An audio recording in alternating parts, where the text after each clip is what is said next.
नीतीश के दिल्ली आते ही बिहार में हुआ बड़ा खेल। आरजेडी ने शुरू की सरकार बनाने की तैयारी। नीतीश को दिया महागठबंधन के साथ आने का न्योता। दिल्ली नहीं पटना से सरकार चलाए आरजेडी का नीतीश को संदेश। दिल्ली नहीं चाहिए, यहीं सरकार बनाइए। नीतीश कुमार के समर्थन में अभी तक तो जेडीयू के अंदर से ही आवाजें उठ रही थी, लेकिन अब ये आवाज आरजेडी की तरफ से उठी है। आरजेडी ने सीधे नीतीश कुमार को ऑफर दे दिया है कि बीजेपी का दबाव तोड़ने का साहस दिखाएं, हम आपके साथ हैं, एक बार फिर मिलकर सरकार बनाएं। विधानसभा चुनाव के बाद पहली बार आरजेडी की तरफ से नीतीश कुमार को इस तरह का ऑफर दिया गया है, या ये भी कह सकते हैं कि अभी तक जो बातें संकेतों में कही जा रही थी वो अब खुलकर कही जा रही हैं। और इस बार आरजेडी की तरफ से जो ऑफर दिया गया है वो लालू और तेजस्वी के बेहद करीबी नेता की तरफ से दिया गया है, जिसके बाद माना यह जा रहा है कि यह ऑफर सीधे सीधे लालू की ही तरफ से दिया जा रहा है। अब फैसला नीतीश को करना है कि पटना में रहना है या फिर दिल्ली जाना है। वैसे दिल्ली में वो राज्यसभा सांसद पद की शपथ ले रहे हैं, लेकिन नीतीश के मन में क्या चलता है इसे कोई कभी नहीं समझ पाया है। ऐसे में कहा यह जा रहा है कि बिहार में एक बार फिर खेला हो सकता है, और इसी को लेकर आज हम अपनी स्पेशल रिपोर्ट में करेंगे बात। नमस्कार, मैं आराधना। तो शुरू करते हैं हमारी एक खास रिपोर्ट और बात करते हैं इस सवाल की कि क्या नीतीश के दिल्ली जाते ही बिहार में बड़ा खेला होने वाला है।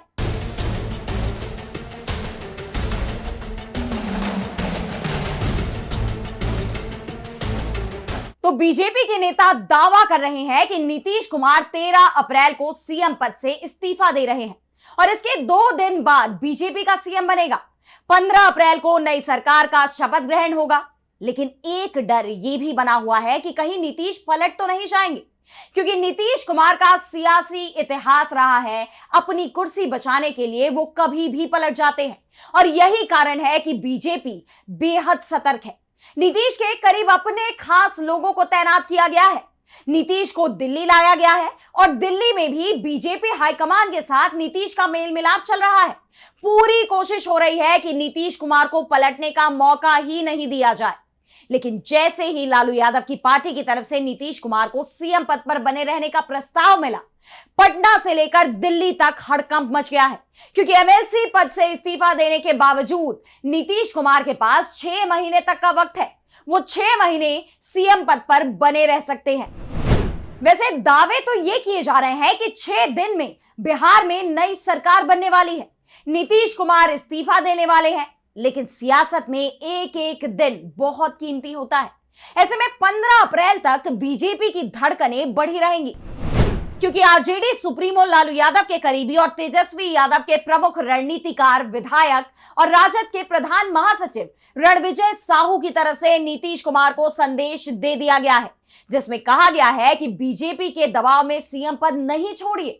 जनता ने आपको वोट दिया था मुख्यमंत्री बनाने के लिए, बीजेपी आपकी कुर्सी नहीं छीन सकती। उन्होंने कहा कि हम सभी लोग उस जनता के प्रति भावुक हैं जो साल 2025 से 30 फिर से नीतीश के साथ खुद के भविष्य की डोर थमा गई है। दरअसल पिछले साल हुए विधानसभा चुनाव में जेडीयू की तरफ से यह नारा लगाया गया था, जिसमें कहा गया था कि 2025 से 30 फिर से नीतीश। बीजेपी ने भी इस स्लोगन का विरोध नहीं किया, बल्कि जेडीयू के उम्मीदवारों के मंच जहां ये नारे लग रहे थे वहां बीजेपी के बड़े नेता पहुंचे और नीतीश के नेतृत्व में चुनाव लड़ने का ऐलान किया।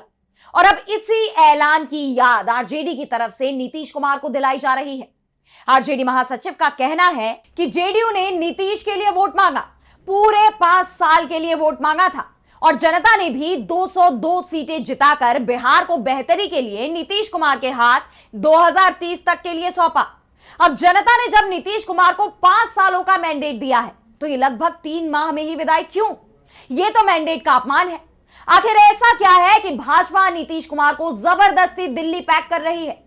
क्या भाजपा अब अपने मुद्दे स्थापित करने की पारी खेल रही है? 25 से 30 फिर से नीतीश। क्या नीतीश कुमार को आगे कर सिर्फ मैंडेट हासिल करने का बहाना था? बीजेपी को रोकने के लिए आरजेडी ने हमेशा नीतीश कुमार का साथ दिया है। इस बार भी वैसी परिस्थिति बनती है तो हमारा नेतृत्व विचार करेगा। यह सब वक्त और परिस्थिति के साथ फैसला किया जाता है। लालू प्रसाद यादव के नेतृत्व में आरजेडी ने भाजपा जैसी सांप्रदायिक पार्टी की ताकत को हमेशा रोकने का काम किया है। लालू और तेजस्वी के करीबी आरजेडी विधायक की तरफ से नीतीश को खुला ऑफर दिया गया है और कहा है कि एक संकेत करे, पटना में सरकार बनाने की तैयारी शुरू कर दी जाएगी। किसी के पास जाने की जरूरत नहीं है, सिर्फ नीतीश एनडीए से निकल आए, बहुमत महागठबंधन जुटा लेगा और बहुमत का गणित भी सीधा है। आरजेडी के पास 25 विधायक, लेफ्ट और एआईएमआईएम और बीएसपी आईआईपी जोड़कर यह संख्या 41 हो जाती है। जेडीयू के पास 85 विधायकों की संख्या है।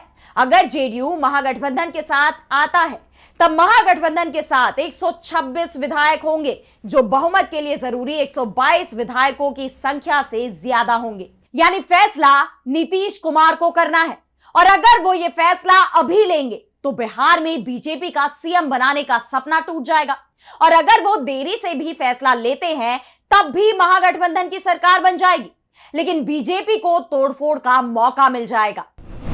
वैसे कहा यह जा रहा है कि नीतीश की सियासत हमेशा से सेक्युलर रही है, भले ही अभी वो बीजेपी के दबाव में हो और इसी दबाव में उन्होंने सीएम पद छोड़ने का फैसला भी कर लिया हो, लेकिन जैसे ही बिहार का सीएम बनेगा बीजेपी भगवा नीतियों को लागू करना शुरू करेगी। नीतीश के लिए बीजेपी के साथ रहना मुश्किल हो जाएगा और इसी के चलते आरजेडी ने पहले से ही अपना ऑफर दे दिया है। अब गेंद नीतीश के पाले में डाल दी गई है। वैसे ये कोई पहला मौका नहीं है कि नीतीश कुमार ने पाला बदला हो, वो पहले भी कई बार ऐसा कर चुके हैं। 2014 के बाद बिहार की राजनीति में नए समीकरण बने। 22 फरवरी 2015 को नीतीश कुमार चौथी बार मुख्यमंत्री बने। उसी साल विधानसभा चुनाव के बाद महागठबंधन को जीत मिली और 20 नवंबर 2015 को नीतीश ने शपथ ली। लेकिन जुलाई 2017 में नीतीश कुमार ने महागठबंधन छोड़कर दोबारा एनडीए का दामन थाम लिया। वहीं अगस्त 2022 में उन्होंने फिर गठबंधन बदला और आरजेडी और कांग्रेस के साथ सरकार में मुख्यमंत्री बन गए। लेकिन 2024 में उन्होंने फिर से पाला बदल लिया, यानी नीतीश कुमार मौका देखकर पाला बदल जाते हैं और यही कारण है कि आरजेडी ने नीतीश को अब खुला न्योता दे दिया है। इस न्योते को भविष्य का संकेत माना जा रहा है। वहीं बीजेपी की भगवा नीति पर भी अंकुश के तौर पर देखा जा रहा है, क्योंकि नीतीश अगर पलटी मारते हैं तब उनके साथ एनडीए की कुछ छोटी पार्टियां भी पलटी मार सकती हैं। खासतौर पर हम और आरएलएम जैसे पार्टियों के विधायक नीतीश के संपर्क में बताए जाते हैं। यानी अगर नीतीश पलटी मारेंगे तो सीएम का पद तो उनके पास बना रहेगा ही, लेकिन अगर वो बीजेपी के साथ रहते हैं तब वो राज्यसभा सदस्य बनकर रह जाएंगे। वैसे कहा यह जा रहा है कि बीजेपी हाईकमान की तरफ से उन्हें मंत्री पद का ऑफर भी दिया गया है, लेकिन यह मंत्री पद कब मिलेगा इसका भरोसा नहीं है, क्योंकि अभी तक 5 राज्यों में विधानसभा चुनाव चल रहे हैं और चुनाव नतीजों के बाद ही मंत्रिमंडल का विस्तार होगा। और अगर चुनाव के नतीजे बीजेपी के खिलाफ आते हैं तब तो नीतीश को मंत्रिमंडल में जगह मिल जाएगी, लेकिन अगर बीजेपी एक से ज्यादा राज्यों में जीत गई या एनडीए 2 या 3 राज्यों में सरकार बनाने में कामयाब हो गया तब नीतीश कुमार को मंत्री पद नहीं मिल पाएगा, ये तय माना जा रहा है। और यही कारण है कि जेडीयू के अंदर से भी यह आवाजें उठ रही हैं कि अगर नीतीश कुमार सीएम पद छोड़ रहे हैं तब उन्हें 4 मई तक का इंतजार कर लेना चाहिए। अगर बीजेपी को करारी हार मिलती है तब नीतीश उसके लिए बेहद जरूरी हो जाएंगे। फिर बीजेपी नीतीश पर इस्तीफे का दबाव ही नहीं बना पाएगी। लेकिन बीजेपी को भी इस बात का एहसास था कि नीतीश कभी भी पलटी मार सकते हैं, इसलिए बीजेपी ने भी नीतीश पर दबाव बनाए रखा और अब वो उन्हें दिल्ली ले आई है। लेकिन नीतीश कुमार ने अभी अपने पूरे पत्ते नहीं खोले हैं, यानी बिहार में खेला अभी बाकी है।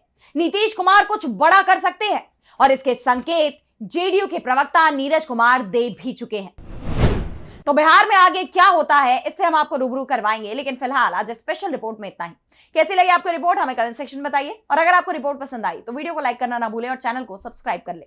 इसी के साथ मुझे दीजिए इजाजत और देश दुनिया की तमाम बड़ी खबरों के लिए आप देखते रहिए डीवी लाइव। नमस्कार।